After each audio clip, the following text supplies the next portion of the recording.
presented by DD Production House, Sakri.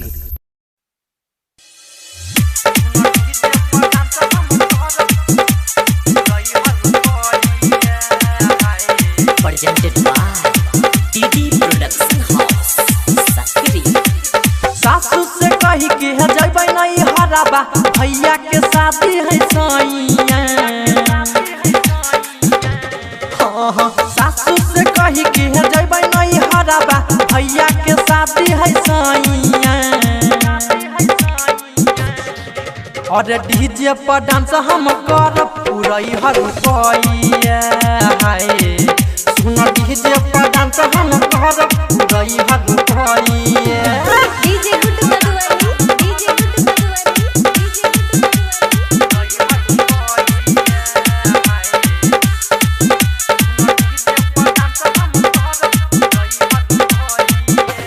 DJ पे नाचे खातिर ये सैया की नदी हलाना हो। गोरो के पायल कानों के बाली हाथों के ले ली कंगना हो। डीजे पे नाचे खातिर ये सैया की नदी हलाना हो।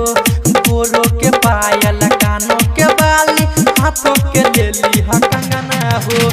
बरम पूजई तई अम्बो भी आई तई तेरी के जइबै सैया। हाँ हाँ बरम पूजई तई अम्बो भी आई तई तेरी के जइबै सैया। और डीजे पर डांस हम करब पूरई हर रुपैया हाय। सुनो डीजे पर डांस हम करब पूरई हर रुपैया।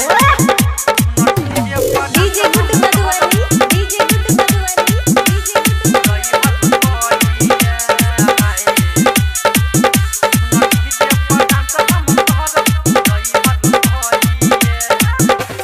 शादी में साल भर पर अइला हसैया पीली हतारी हो।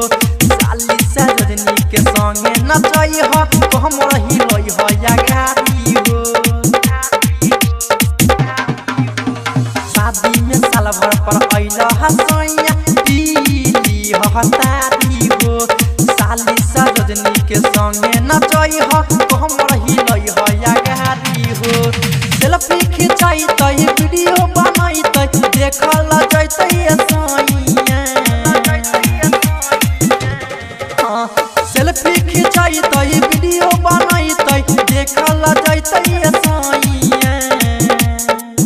और डीजे पर डांस हम करब पूरई हर रुपैया हाय। सुन डीजे पर डांस हम करब पूरई हर रुपैया।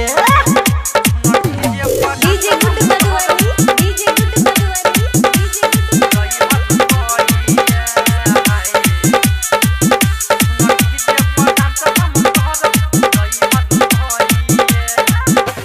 गर्मी के मारे छोरे पसीना दहिया भीग जाला हो। सोनू दर भंगिया सुनय सैया बिहना तनी डोलावा हो। आय हाय गर्मी के मारे छोरे पसीना दहिया भीग जाला हो। सोनू दर भंगिया सुनय सैया बिहना तनी डोलावा हो। राइटर मुख सहोरिल के संगे नाचब सुनय सैया। राइटर मुख सहोरिल के संगे नाचब सुनय सैया। और डीजे पर डांस हम करब पूरई हर रुपैया हाय। सुन डीजे पर डांस हम करब पूरई हर